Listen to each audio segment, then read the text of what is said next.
Yo, what's going on? This is SHU, I'm in Rob. In part 2, I left off at names. The reason why I'm going there with names in part 3 is because we got so many different names. I call it characters. Because that's what we are. Because in retrospect, the names that we put on display,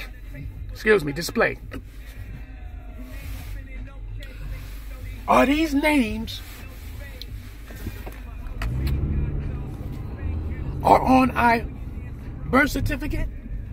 Are these names on our social security cards? Are these names on our driver's license or non-driver's license? Do you use the names that we use and practice when you go into the doctors? Do you use these names when you have to go to court, if you may, or if you have to? Do you use these names when a police officer stop you or pick you up for some kind of violation, if you have to go do that? Let's make it clear. None of you really have the names you use on social media, the names that people call you in the streets, are not on your birth certificate. Now, I'm going to rewind that, because there's some people named is Shabazz on their birth certificate. Some people who's born a Muslim, their name is on their certificate. Some people change their name, Muhammad Ali, Malcolm X, and you have to pay for it. This is how the white society did the slick shit. Okay, you want your name back? Pay for it. Now, of course now, we're living in a time of age. The white society system got slick. Now, to pay for your name, they made it more expensive. Literally. They made it a lot more expensive. It's like, you want to pay for your name? You got to go through this whole entire process.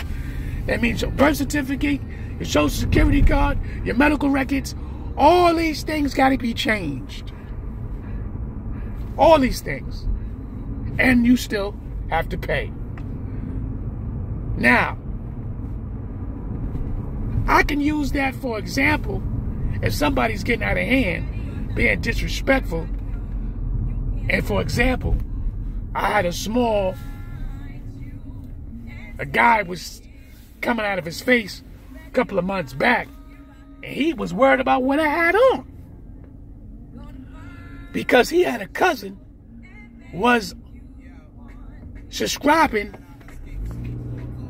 or she was on my Facebook page, and the cousin basically she liked what I was saying.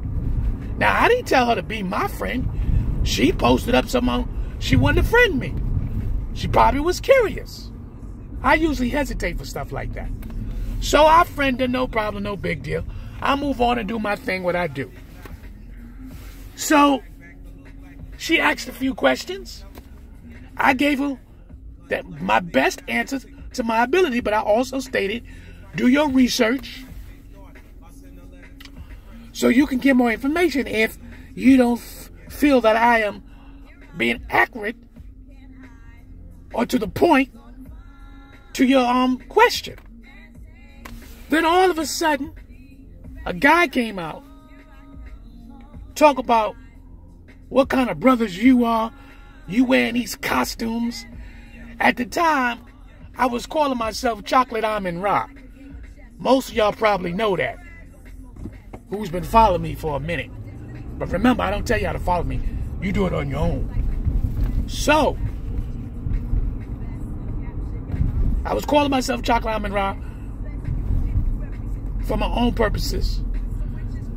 And I changed my name because the ancestor says, no, And then I started feeling in myself it was time to change my name. And that's why I changed my name into SHU AMUN, dealing with the spirits, with air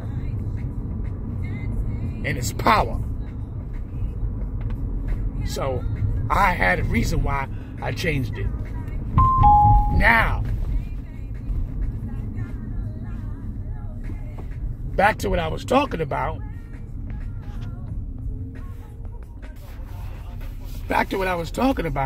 Right?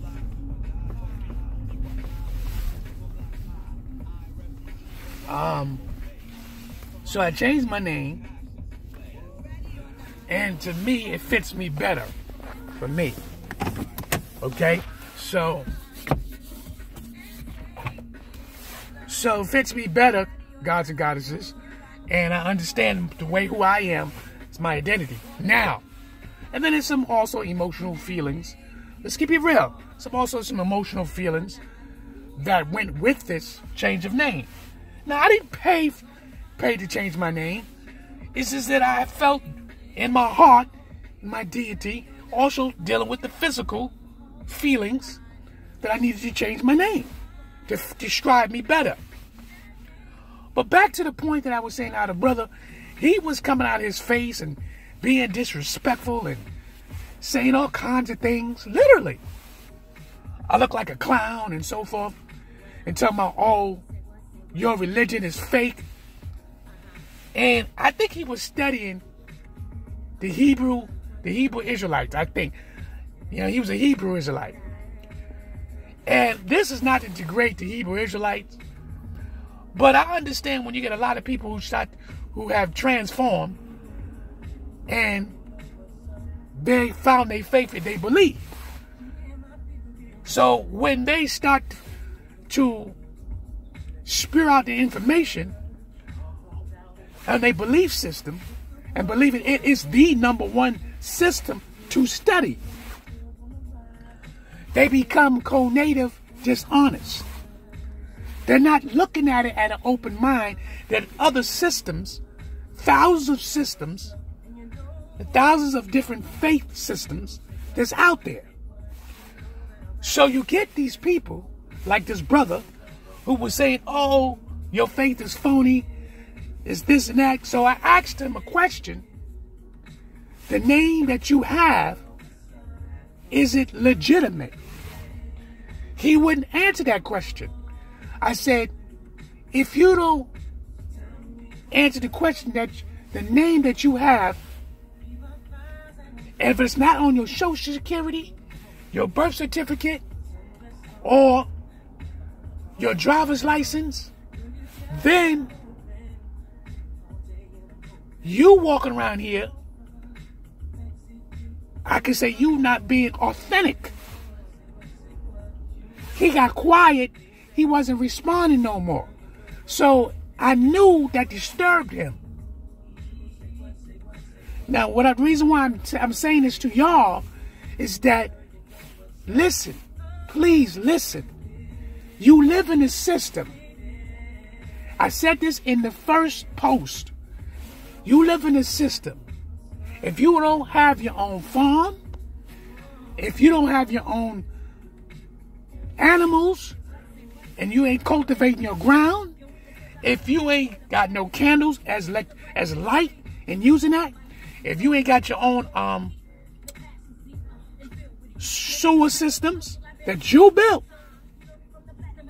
and you're getting water from a well that you built, you are part of the system in some kind of way. But to sit here to degrade and to be disrespectful because someone has a belief system that has fulfilled in their heart and they believe it, and it is part of the melanin system or an African system, and you're starting to sit there and to degrade their system, then you are part of this constructive behavior that our people are doing to each other. Now, I will say this and say for the last time, I'm SHU, I'm in Ra, one more part, and then I'm off. See you there.